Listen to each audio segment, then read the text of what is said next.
Hello learners, hope you all are doing great. So this is me, Tulika, on Textbook Super Coaching platform, and I am here to share with you an important information about one of the models of communication.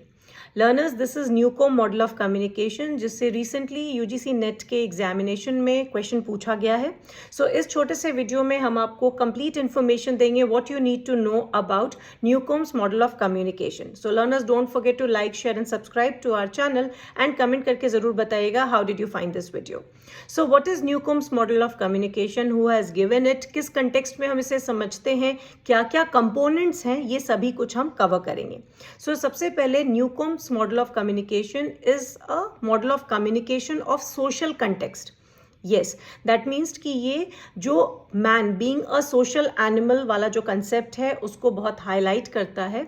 और इस model का मानना है कि हमारी जो भी social requirements होती हैं, जो भी social needs होती है, वो communication के माध्यम से पूरी होती है. और ये मॉडल जो है इसी चीज़ को explain करता है.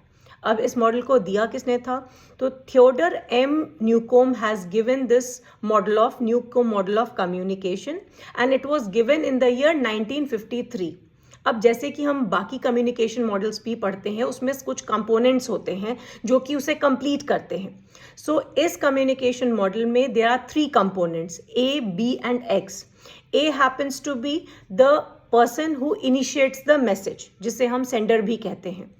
B happens to be the person who receives the message or the receiver.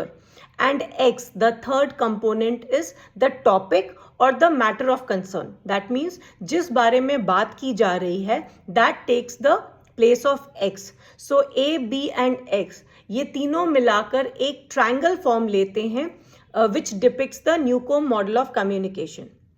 Another important thing about this particular model is that it completely revolves around the social equilibrium.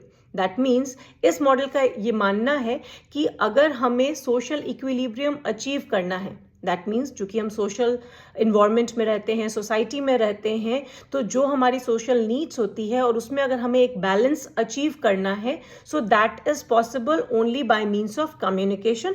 That is what this particular model explains. Again, ये जो components हैं ए, B and x, इसमें ए और B के बीच में वैसा ही relationship है जो कि एक टीचर और स्टूडेंट का होता है, क्योंकि यहाँ पे हम क्या देखते हैं, एक तरह का इंटरैक्शन देखते हैं.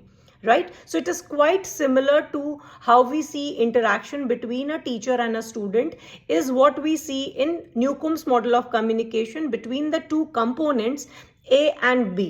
Right? So these are certain important things about Newcomb's model of communication. I hope this piece of information was useful for you. Thanks for watching.